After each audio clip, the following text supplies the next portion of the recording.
Okay, so hello everyone, online and in person. Welcome to this workshop on interdisciplinary and sustainability.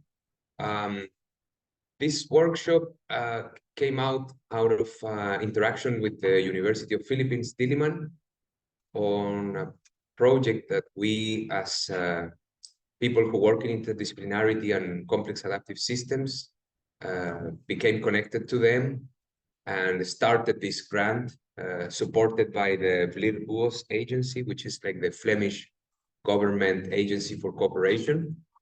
And fortunately, I was able to go to the Philippines. And now Joe Rigo Reyes, a PhD student from the College of Science and Institute of Marine Science, particularly, he is able now to come to Brussels to meet the CLEA people, to meet the university, and we are doing this workshop to establish this interaction, which also helped to make connections to some people, like people we don't know here, like this, you know who I'm talking about, and also online.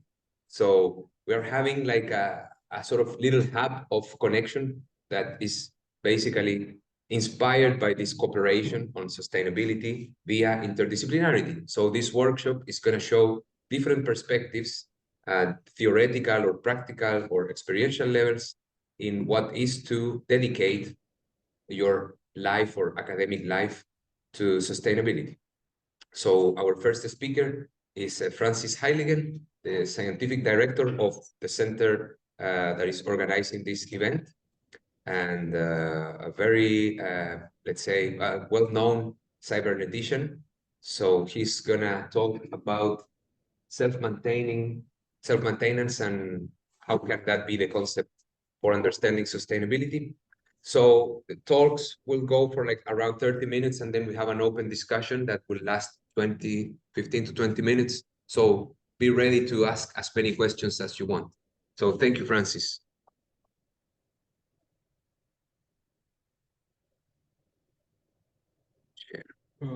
Should I stand in a particular position? I think here is best.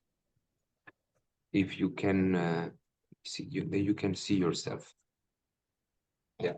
Okay, and to change, To change slides, go here and then maybe here. Yeah. Okay. So Thomas asked me to introduce the general theoretical framework. So I'm here as cybernetician, but more generally somebody working on self-organizing systems, autonomous systems. And what I want to speak about is a particular paradigm for modeling system that we have been developing in CLEA, not only us, but also others. Actually, Thomas is really the main specialist there. So I will put some of the foundational basis for the work that I have been doing with Thomas and others here in CLEA.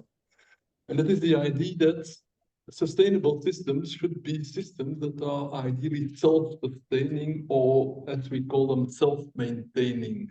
So I will first give a kind of a general introduction about what is systems theory, what is modeling of complex systems, and then go towards this particular approach, which is called chemical organization theory.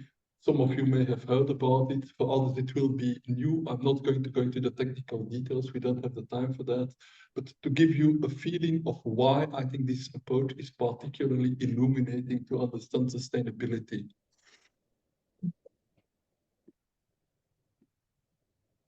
Yes. Okay.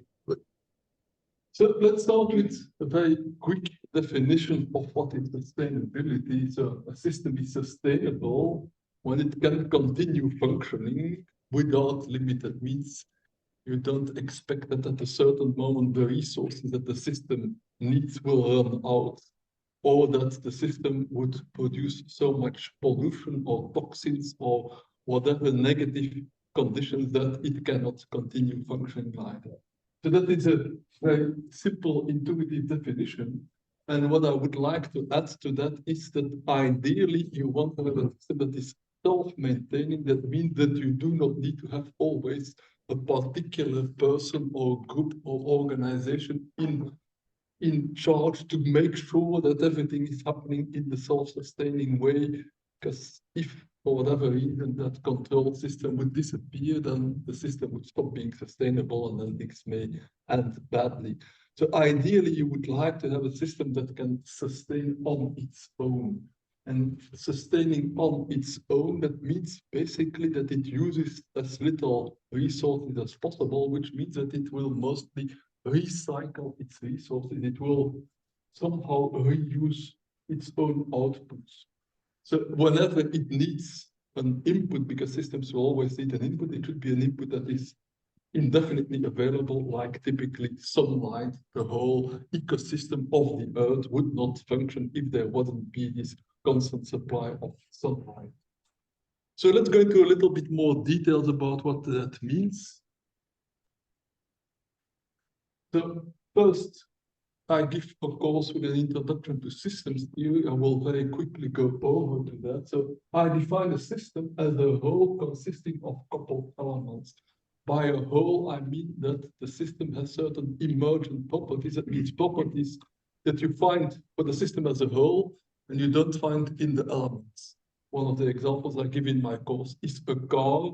A car has the property that you can drive with it, that it has a certain fuel consumption, that it has a certain maximum speed. Take the car apart in its components, the wheels, the engine, etc. None of those has the property that it can drive or that it has a maximum speed or that it has a maximum fuel consumption. So a system is a whole consisting of components, and these components typically are themselves systems. So that is a systems approach. Everything are systems within systems. System, it's part of a larger system. We are part of an organization, of a family, of a society. Biological systems are part of an ecosystem, and these systems themselves contain components. So for example, if I take an organism as a typical system, biological system, I can see that it has subsystems such as organs, tissues, circulatory system, nervous system, and it has super system. That means that organism may be part of a colony, may be part of a group, may be part of an ecosystem, may be part of some kind of a symbiotic arrangement. And now the part that interests me most, and that is a little bit our, you might say, cybernetic angle in there, is what is an organism as a system? An organism is something autonomous. That means the organism can maintain itself. And there is a more precise definition for this autonomy or self-maintenance of an organism. It's autopoiesis. Autopoiesis is a concept proposed by the Chilean biologists Maturana and Varela, and which, according to many, is the best definition of life. Autopoiesis means it produces itself. We see that in an organism, it has a metabolism. A metabolism is a network of chemical reactions. These chemical reactions, they break down certain molecules to extract energy or building blocks. They build up other molecules. And the whole is a cycle where everything is maximally recycled. So that is a little bit the guiding paradigm behind the different methods I will propose. A sustainable system ideally should be as close as possible to an autopoietic system. That means a system which can autonomously maintain itself, that does not need to be steered from the outside. So this is my picture that I use to say that systems are always part of systems. So you see the little things below, which are part of the bigger things, which are part of the bigger things, which are part of the bigger things. It's typically a hierarchy of complexity. And if we look at a single organism, we can go from the level of atoms to molecules to macromolecules, etc. So we look at this complex system as a collaboration between all these subsystems at the level below. The other important aspect of systems theory is that not only you have this hierarchy of levels, you have the concept of input and output. That means a system, as originally proposed in the systems theory of Umberto Lalfi, is an open system. That's a big difference with the systems that used to be discussed in traditional physics, Newtonian physics. In Newtonian physics, you speak about a planet turning around the sun, you speak about a particle, you speak about a billiard ball. Well, a billiard ball is a closed system. Nothing gets in, nothing comes out. A planet, roughly speaking, is like a closed system. It turns around the sun. It's not exchanging anything with the rest of the solar system. Von Buitenland, who was a biologist, so he was interested in biological systems, and biological systems cannot exist as closed systems. They need to be open. That means they need input of resources and energy and information. They produce some output. What happens in between, the input is somehow processed, a very complex network of processes, and eventually some part of it leaves the system.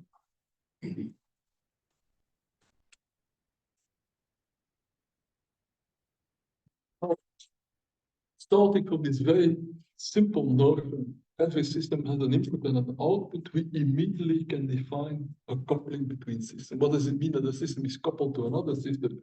If part of the output of one system becomes input of another system, or potentially if the two systems get input from the same source or get output or give output to the same destination. So here are three elementary couplings between the system A and B. A sequential coupling is when the output of A immediately becomes the input of B. A parallel coupling means that A and B receive input from the same source, give output to the same source. A circular coupling means that the one is the input of the other. These are the simplest types of couplings, but of course, when I have more systems, the number of couplings very quickly becomes much bigger, and then I get typically something in that style. I have a whole bunch of subsystems that pass input from the one to the other. For example, in my body, the digestion will produce glucose. The glucose is taken up by the blood. The blood transports it to the cells. In some of the cells in the liver, it is stored as glycogen. In other cells, it is stored as fat. When the body needs more energy, the glycogen is again taken out of the liver, put back into the blood, goes to the muscles that need it. So you have all these couplings between all the different subsystems. But the advantage of the systems theory is we can zoom in and we can zoom out. We can look at the organism as one big system. We see that I, as an organism, I need as input, I need food, I need oxygen. I produce carbon dioxide, I produce urine, I produce excrements. What goes on inside, most of the time you don't need to know. But of course, you want to know in case there is something in the system that's not working right. If I'm ill, it means one of the subsystems at least is not doing what it should be, then it's better to go to a doctor who can recognize what are the organs that may be malfunctioning. So I was speaking about this idea of autopoiesis, self-production. It's a little bit a paradoxical concept in the sense that we know that living systems need to be open. There must be an input, there must be an output. That's pure thermodynamics. The second law of thermodynamics says that every process is accompanied by dissipation of energy. That means you need to have energy incoming in a low entropy form, and whatever you put out will have a higher entropy form. That's thermodynamics. Whatever the system does, it produces entropy. It must get rid of that entropy. So there must be an output, which is it's called a dissipation. But the notion of autopoiesis is that the system is self-producing, and Natural and Heylighen have also called that operational closure. That means the operations, the processes inside the system are somehow building up the same system. That means that some molecules in my body that are, for example, malformed inside my cells are being destroyed by certain enzymes turn back into amino acids, and then these amino acids are then again rebuilt into new proteins. So much of what's going on inside an organism is this rebuilding. So there is a big cycling within the system where parts get reused. So what is the advantage of this circularity? It is that the system is much less dependent on input and output because most of the processes are internal. They are under the control of the system. The system is maintaining itself. Input and output can't be avoided, but you can become minimally dependent on them.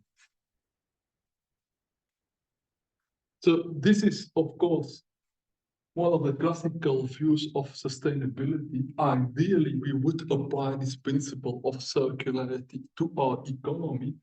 We cannot avoid using some resources. We cannot avoid producing some waste, but we can try as much as possible to recycle. That means we would ideally like all the things that are built up by manufacturing in a metabolism that's called the anabolism, that's the building up part of the metabolism. You make more complex molecules from simpler ones. That's what manufacturing does. You use them. By using them, they typically wear off. They become less usable. That's the catabolism, the parts that are being taken apart. And you can't avoid having some waste, but you would ideally like to have as little waste as possible. That means you want ideally to recycle as much as possible. Now, I said that once you zoom in on a system, you see this network of subsystems that are coupled with each other. So that's typically described as a network. Now, I had this very large-scale view where I saw just one cycle. One cycle seems to imply that there is just one process that goes out and comes back in. Of course, what's going on inside my body is much more complicated than that cycle. So I will need to have some way of modeling this complex network of processing. And now there have been several attempts at modeling that, typically by drawing networks. So it's easy to draw a network the way I did it here.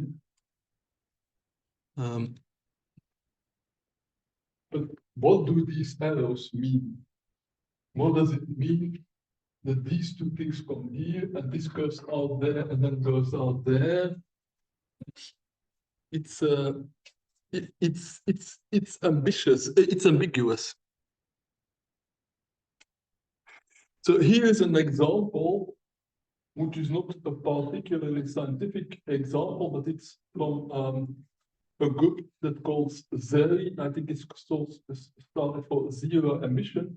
It's an attempt to design a sustainable farm. And I will use that sustainable farm example several times because I think it's a good example of what we mean by sustainability. So you see all kind of arrows, you see all kind of subs, but it's not quite clear what does that mean. The pig feed goes to pigs, okay? Intuitively, the pigs are eating the feed, but does it mean that the pig feed is turned into pigs? Not really. Pig feed alone will not produce a pig. There must be other things going into the pig. The pig produces manure, yes, but the pig also produces other things.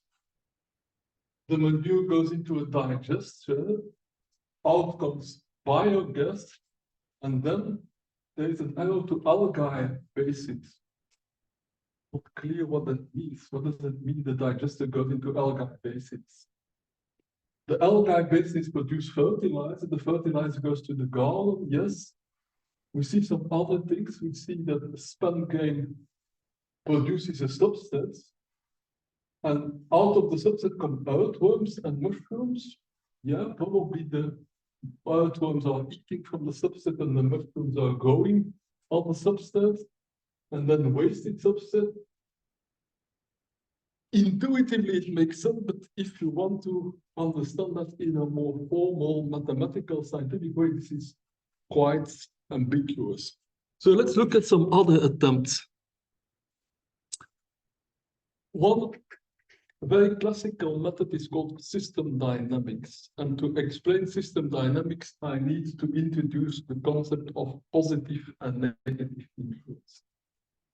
So when you draw an arrow from one thing to another, and you put a plus next to it, it means that whenever that thing increases, that thing will increase as well.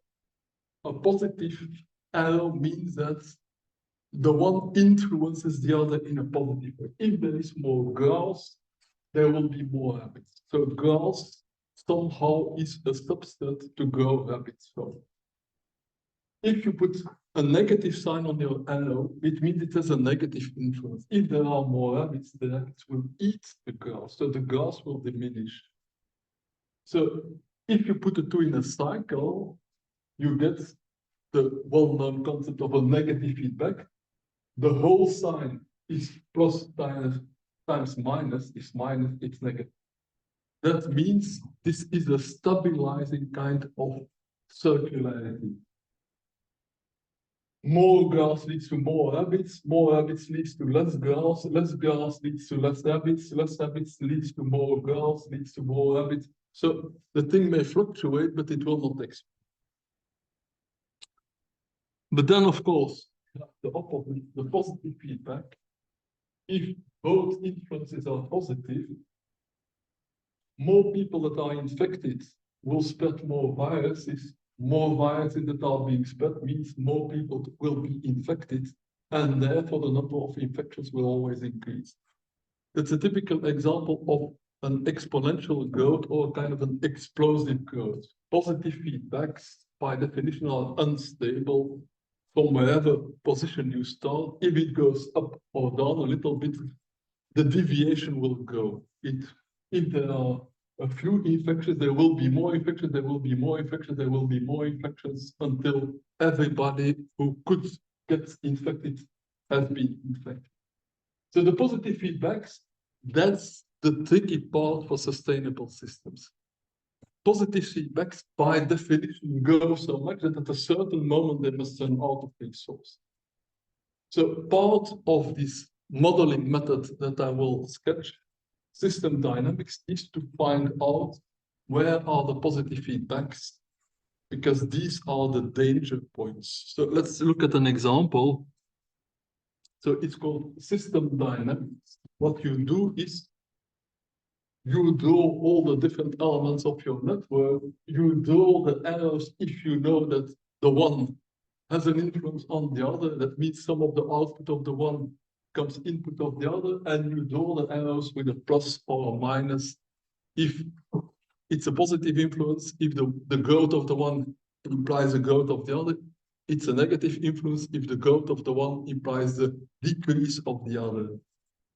And the system dynamics, I'm myself not a specialist, so don't ask me about the details. It's you can develop some quite interesting mathematical models and simulations out of that. You get something like this. So it's a different model of farming where you have such inputs like rainfall.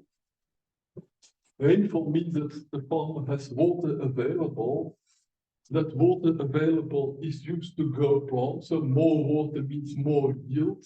More yield means there is more maize. More maize can be sold to bring in more revenues. More revenues means more cash. More cash means that the farmer can buy more livestock. So, for example, this small loop here, it's a positive feedback. If the farmer gets more revenue, he can buy more livestock. The livestock will bring him in more food. This is, we might say, a positive feedback that is really positive. You would like the farmer to make more money.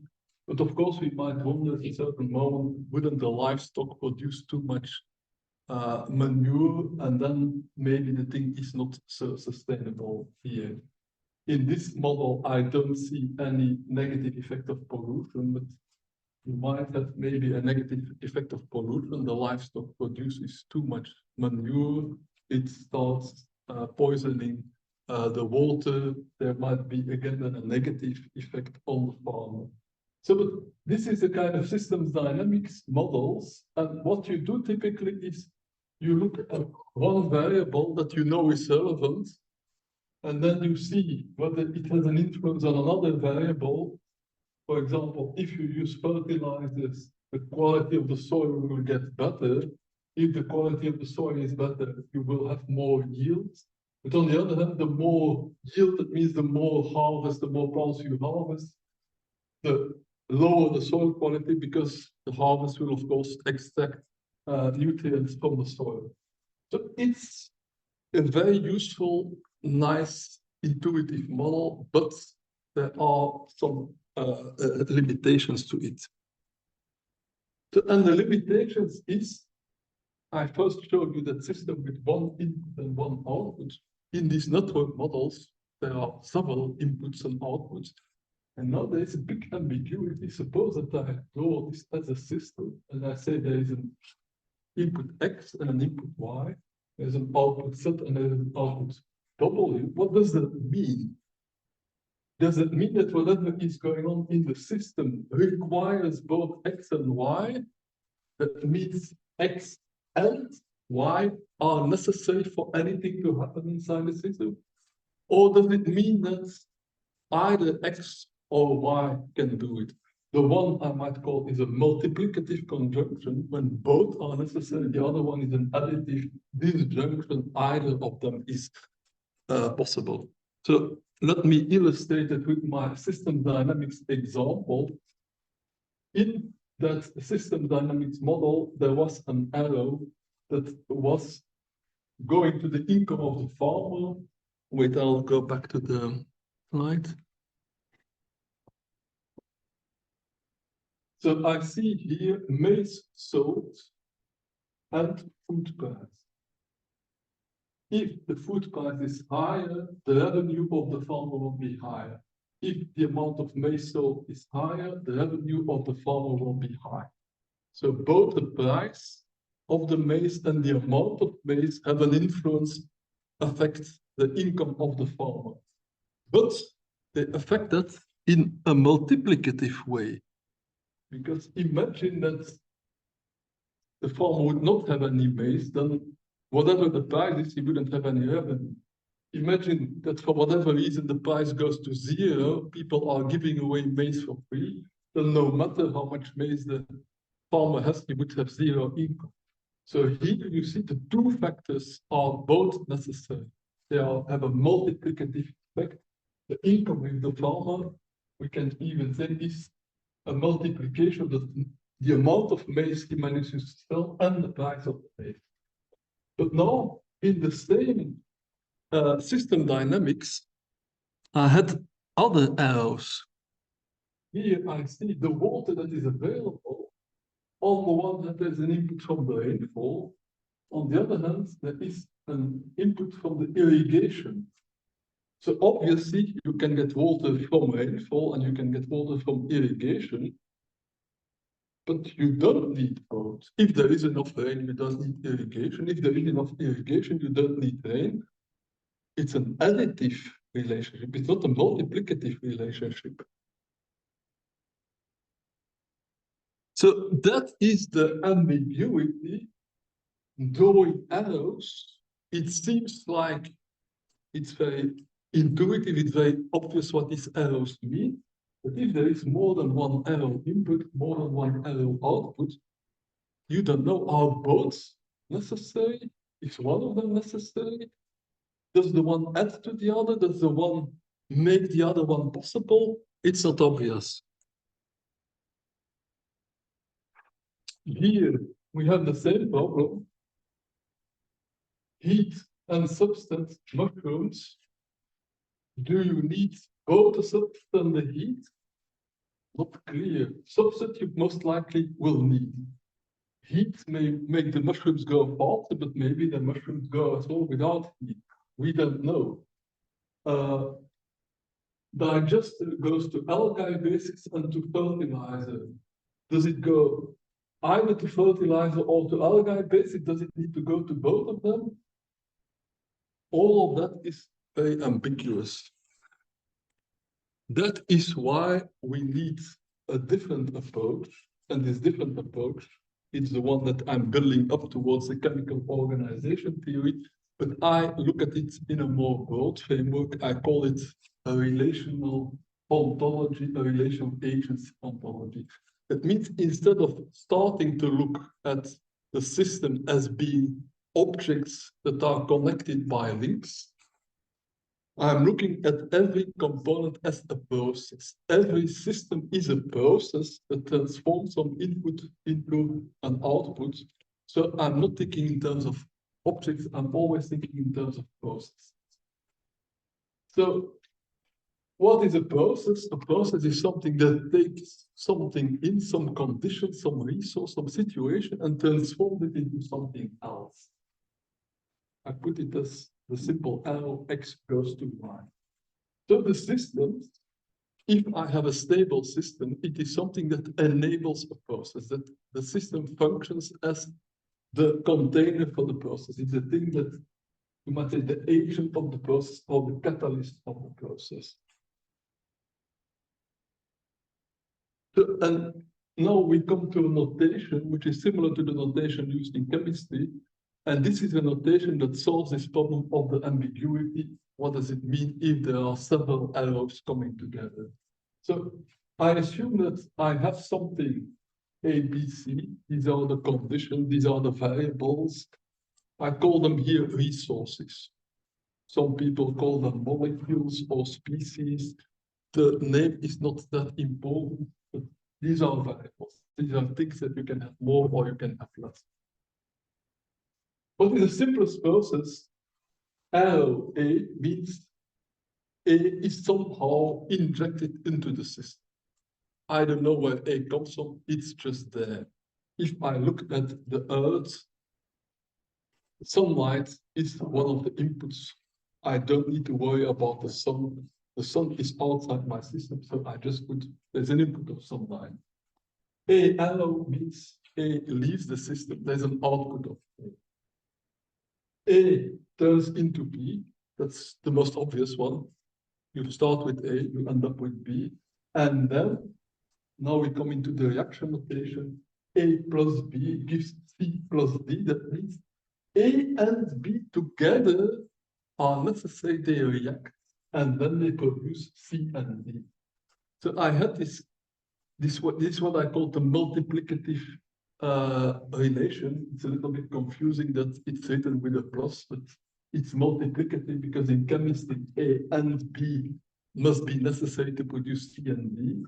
Or if I say that A leads to E, A leads to F, it means I can have either E out of the system or F out of the system.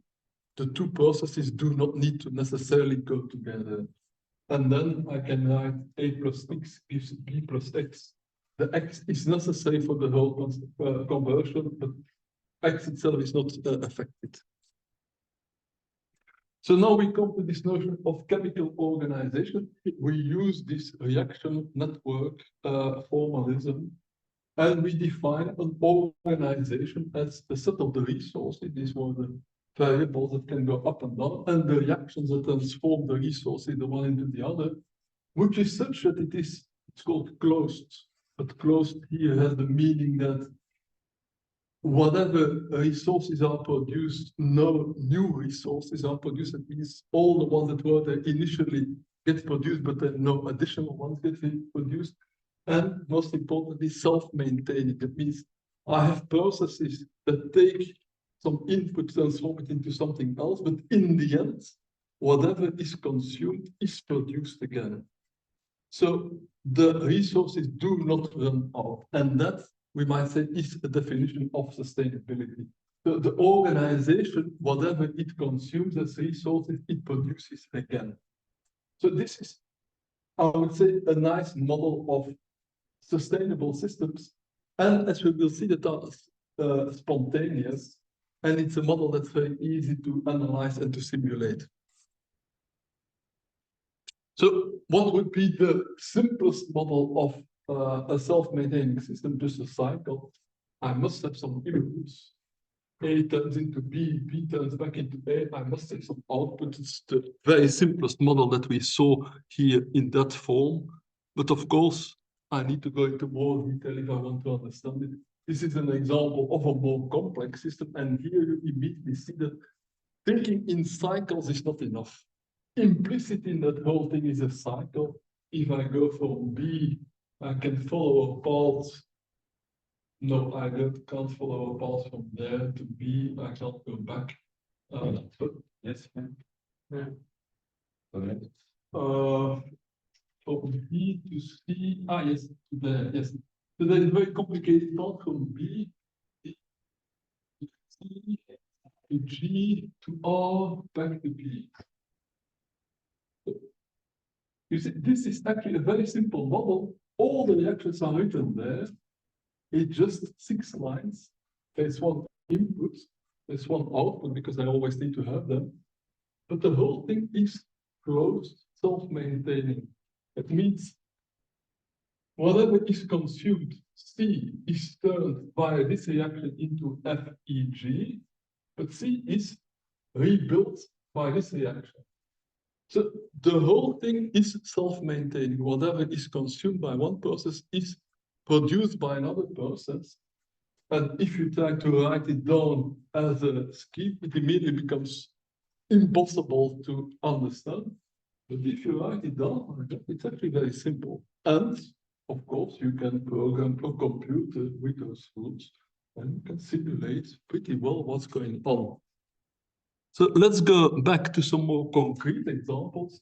So that's one of my favorite examples. If we look at the Earth as a global superorganism, sometimes called Gaia. Gaia is a kind of an organism that is self-maintaining. The Earth has an input of sunlight. The Earth has an output of heat, radiates heat into space. But in between, there is this whole complex cycle, which here I have reduced to the fact that plants absorb CO2 and minerals in order to grow more plants. Animals eat plants and produce O2 and consume O2 oxygen while producing waste, and then the decomposers, things like bacteria and fungi, will decompose the waste, producing more CO2 and more minerals, and the minerals are used by the plant. So every element in these reactions appears both on the left side, that means as an input, and somewhere on the right side as an output. Everything is both an input and an output. The whole thing is a cycle, but not a cycle that I can write like that. If I would write it out, I would get something more complicated like in the previous case. And what we need to know about that ecosystem of the Earth is it is by definition sustainable. If it wasn't sustainable, we wouldn't be here. It has survived for billions of years. Doesn't mean it doesn't change. Concentrations of CO2, O2, minerals, etc., they may fluctuate, but generally speaking, there is no run out, it continues. So what we would like is our sustainable systems would also have this kind of dynamics. So here is a model that I first thought of together with Shima and then developed in detail with Thomas and others like Evo. This is the simplest version. I want to have a sustainable farm. I need some inputs, well, I need rain.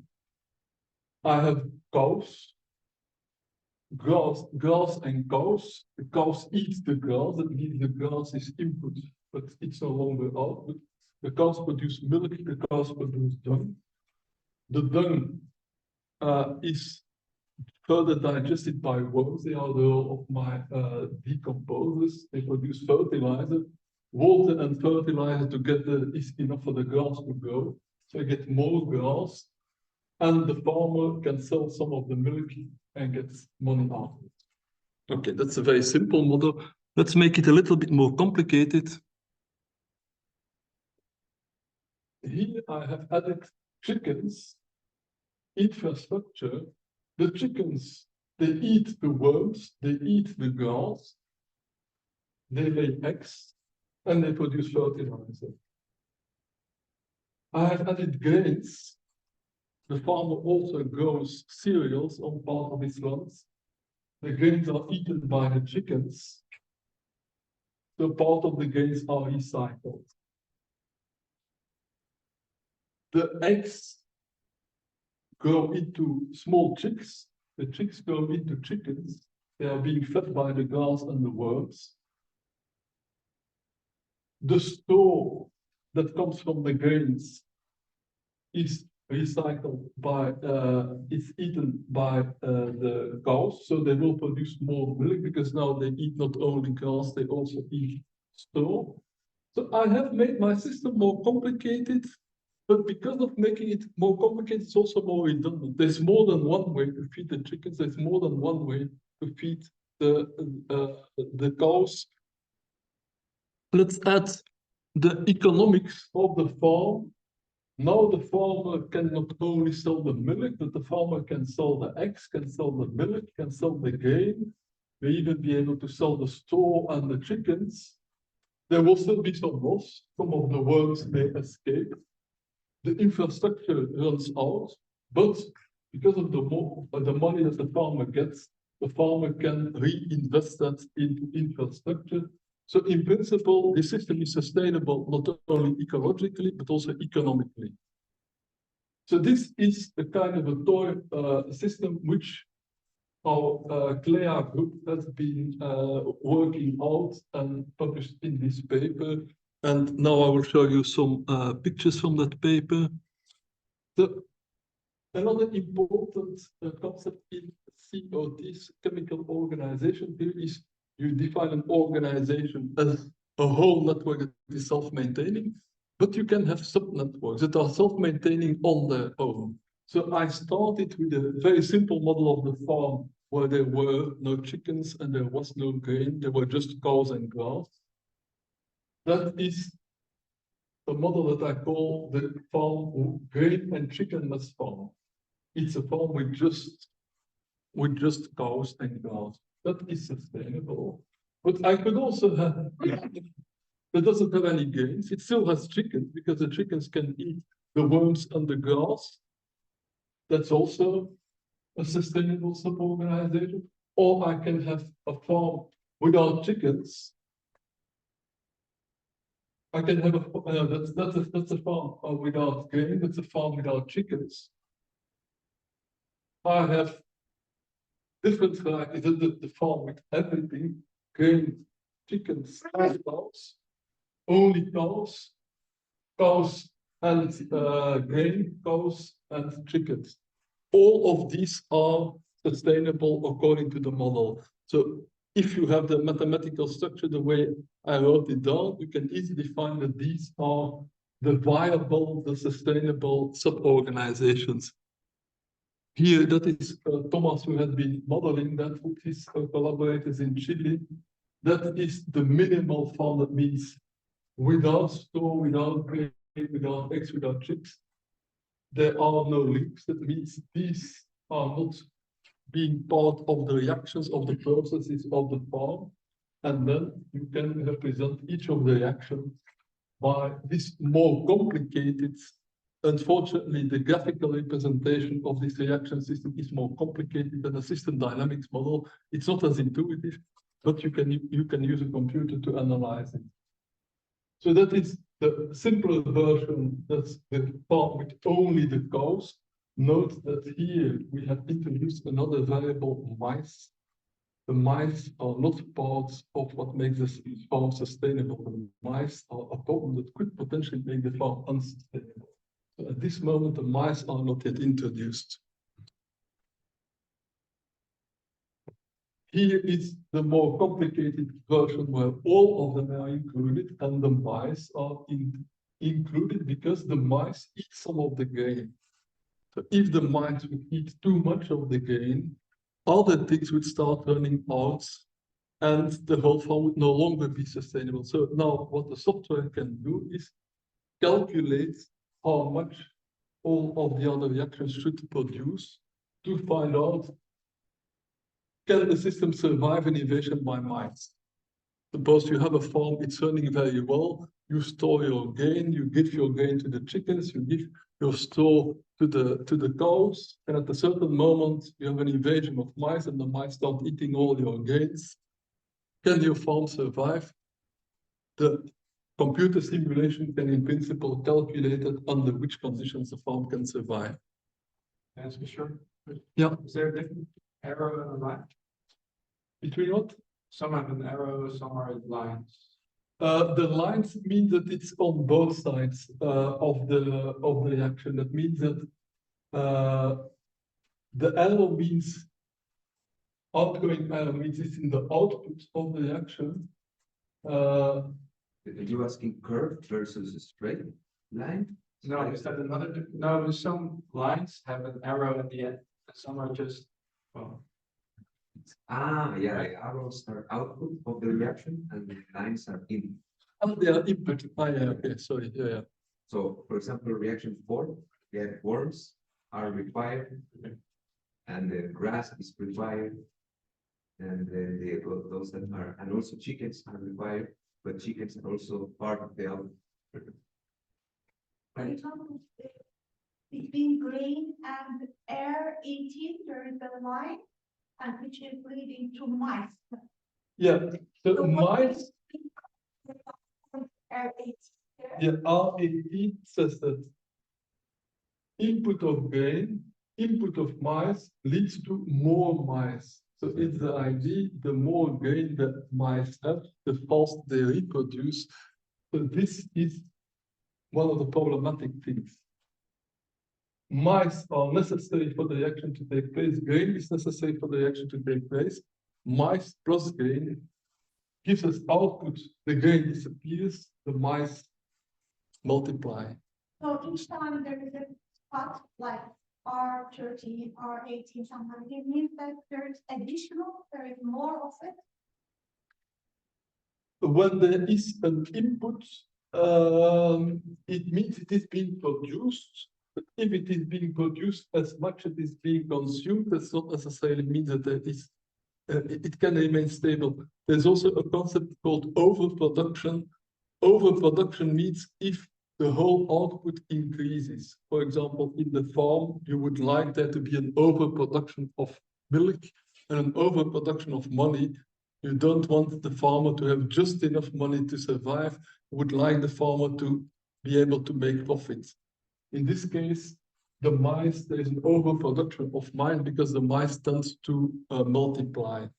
So if that may become a problem, you will need to do at some moment, introduce cats maybe, and then you will have a negative effect, and you will see that if you now put a reaction between mice and cats, you will see that cats plus mice give cat. That means the mice are being consumed by the cats. You were asking whether the red boxes, what do they mean? We have that after the explanation, I understood like if we see a red box, it means that something over, like overproduction. No. No. A red box means that sentence we say A plus B goes to C plus D. Oh, So there's Each box each box is a reaction. is used to build up that what plus what plus what. On the left hand side, on the left hand side are the lines, straight lines, and on the right hand side are the pointed lines. okay. So this is something we should work more on how to make this explanation. And that's the graphical representation immediately gets very quickly, but the representation in terms of lines is very intuitive. And it's a computer software that does the trick of finding the equilibrium. The funny thing is that in the text representation, we used an arrow, one arrow for the reaction, and now the arrow is a box. Yeah, exactly. The plus is an arrow. Yeah. I never thought about it. But you solve the ambiguity. You solve the ambiguity of the arrows by putting boxes instead of a single arrow. You put a box, and the box says what are the things that are necessary, the input of the reaction, or what are the things that are produced. So you don't immediately have a direct link from mice to grain. You have a link via this reaction that says grain and mice together produces more mice and less grain.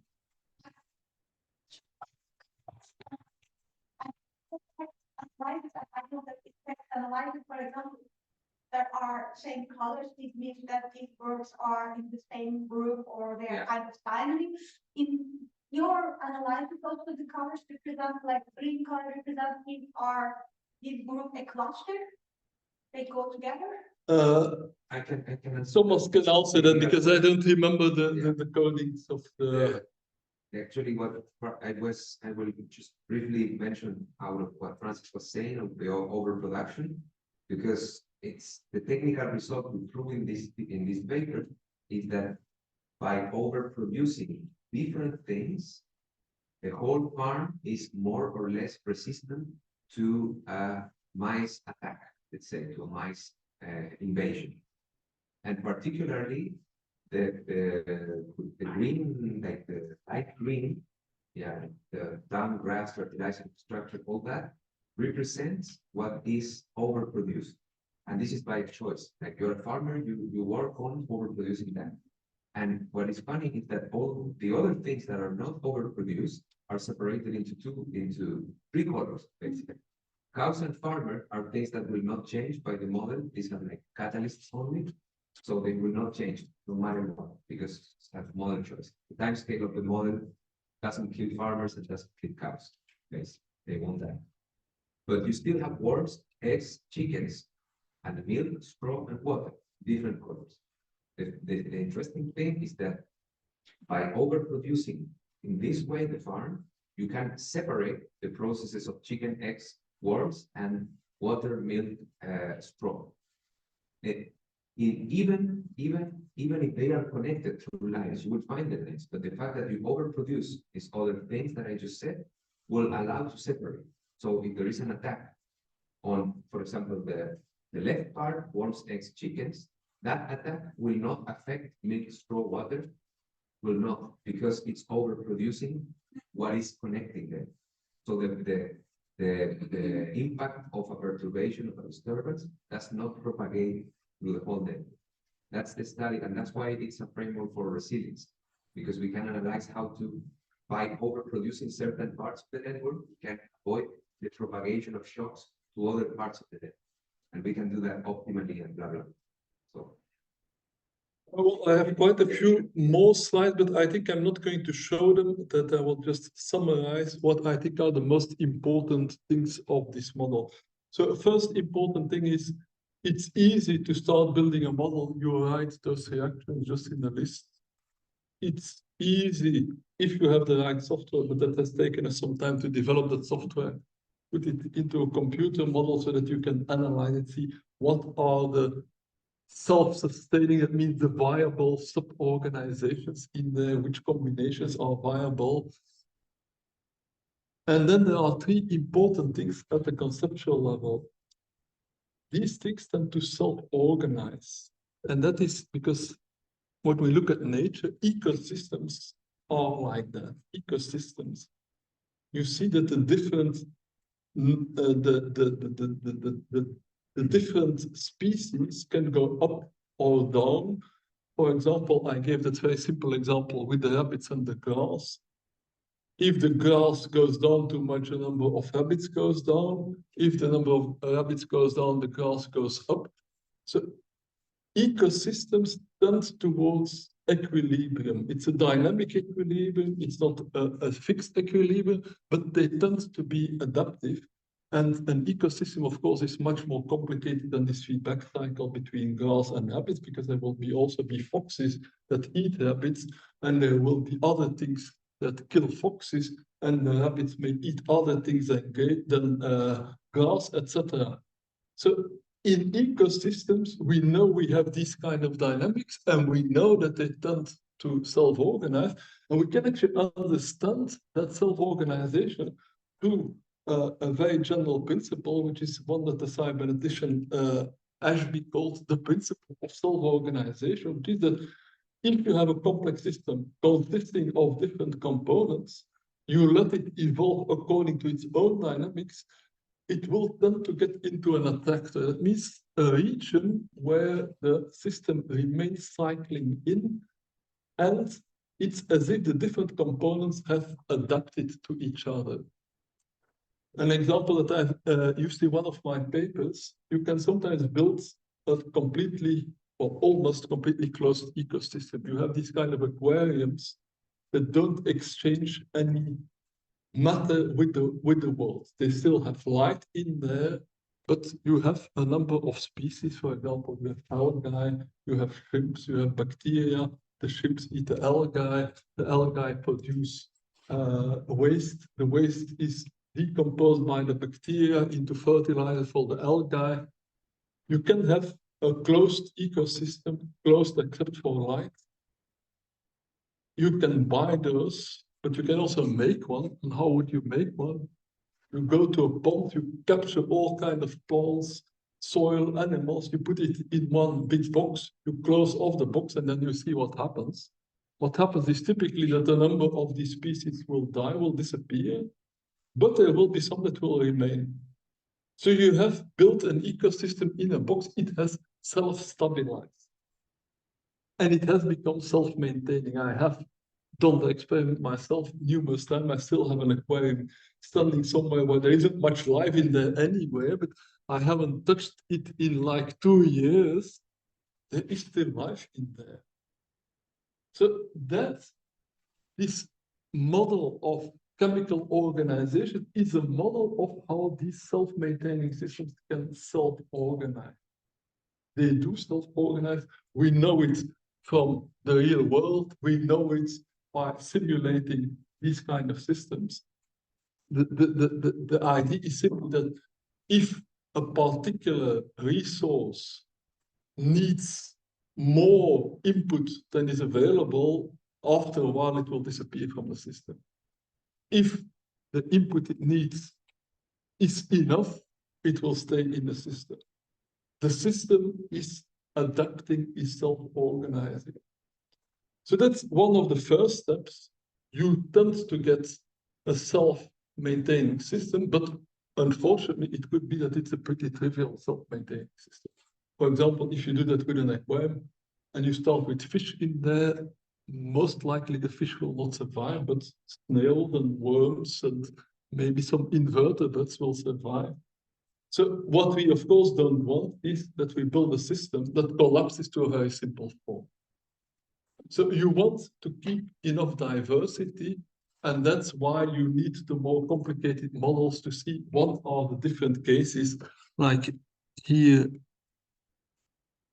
that's the most diverse form, and these are kind of reduced forms that have less diversity, but they're still viable. So ideally, I'd like to be here at the top, but it could be that we end up here, and in the worst case, end up here with a farm where the only resource that's still being produced is water, because it anyway continues raining, but there are no cows, there are no chickens, there is nothing else. That's of course not what you want, but the positive view of this approach is that some self-maintaining system will tend to self-organize. We just hope that it's not the trivial one. We hope that it's the richest one. The second important message, and that's another part of our project, is you not only want it to self-organize to something that's a kind of an equilibrium, you want to be that equilibrium to be resistant to shocks. That's what's called resilience. So a shock means a perturbation, something that comes from outside in the system. That's why we introduced the mice. We had a self-maintaining system, the farm, all the resources it needed were being produced, but now somehow from somewhere mice appear, they start eating the grains. So it's a shock to the system. And then by using these kind of simulations and a number of general theoretical reasonings, we can try to see, is the system resilient? That means, will it be able to bounce back after a shock? Will the system be able to recover from the introduction of mice? So these are two, I think, very important aspects to understand sustainability, which this model allows us to analyze in more detail. self-organization, and resilience. So I think I will conclude here.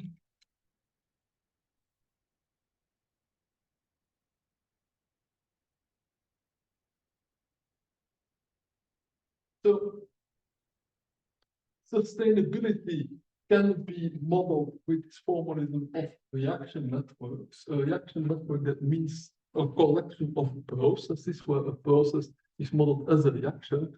A reaction means you take a number of things together, they react and they produce a number of other things. In the simplest case, only a single thing is produced or consumed, but you can have combinations. These networks tend to spontaneously evolve into chemical organizations, which are subnetworks that are self-maintaining, meaning that everything that is consumed is also produced at least as much. These self-maintaining systems tend to self-organize, and with a number of additional capabilities for evolution, they also tend to become more resilient. And that is, after all, what we want. We want to have systems that are self-maintaining, self-sustaining, and resilient. So I'll stop here if there are any further questions.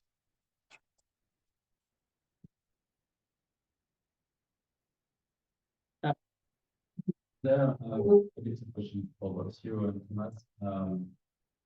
Limit in the complexity of the reaction network where it becomes kind of saturated with too many reactions or components, and where you need to start to compartmentalize and if so, are there heuristics or methods to know when you need to start to build these subsystems to make it more resilient? Well, Thomas has been working on some of these methods to decompose the networks into subnetworks that are relatively independent